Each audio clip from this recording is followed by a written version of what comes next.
You've been wanting to learn guitar for 3 years. The guitar is right there, in the corner, staring at you. Oh, you know what sounds better right now? Watching someone else play guitar on YouTube for 2 hours? Why are you like this? Your brain is a terrible roommate. Episode 2, Why You Procrastinate on Things You Actually Want to Do. This isn't about procrastinating on taxes or cleaning the bathroom. This is about the stuff you actually care about. That novel you want to write, that business idea, that workout routine you planned on January 1st. Hey, we still have the rest of the year. You want to do these things. You dream about doing these things, so why does actually starting feel like pushing a boulder uphill? Because starting is hard. You know what's not hard? Adding it to your to-do list again. That feels productive.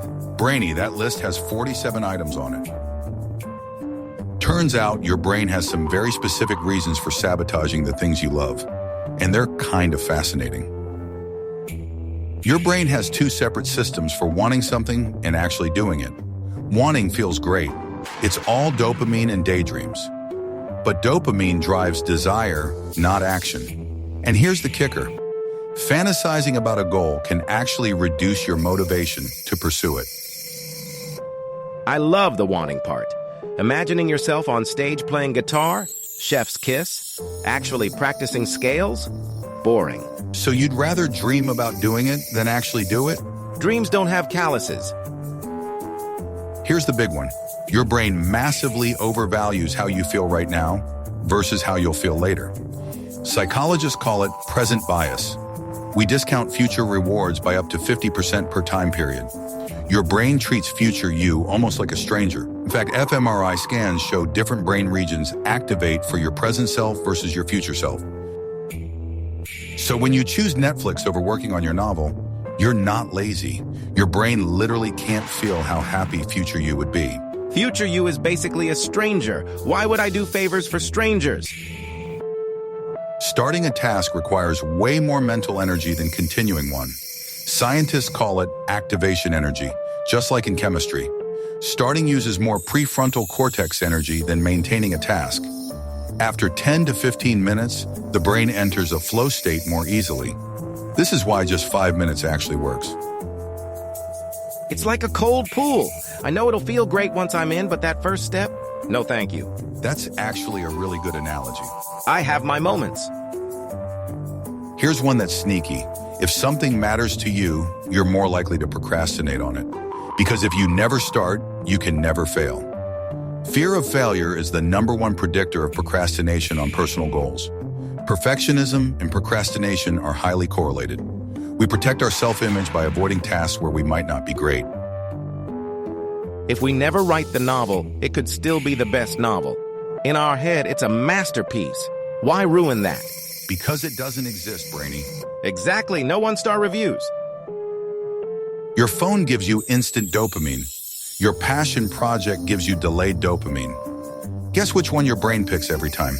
Social media delivers dopamine hits every 3 to 5 seconds. Creative work may take 20 or more minutes to feel rewarding. The brain always chooses the faster dopamine source. Why would I work for 20 minutes of maybe dopamine when I can get it right now from this funny cat video? You've watched that cat video 6 times. And it's funny every time. 50,000 years ago, conserving energy was a survival strategy. Doing nothing until absolutely necessary kept you alive. Calories were scarce. Wasting energy could mean death. The brain evolved to prefer the easiest path to rewards. Effort avoidance was literally a survival advantage. See, I'm an energy saver. I should get an award. You live in a world with unlimited food and central heating. You don't need to conserve energy anymore. Old habits die hard. Back then, there was no such thing as a personal passion project. You hunted, you gathered, you survived. Your brain never needed a start your dream project button. Long-term personal goals are a modern invention. Your brain has no evolved mechanism for self-directed motivation.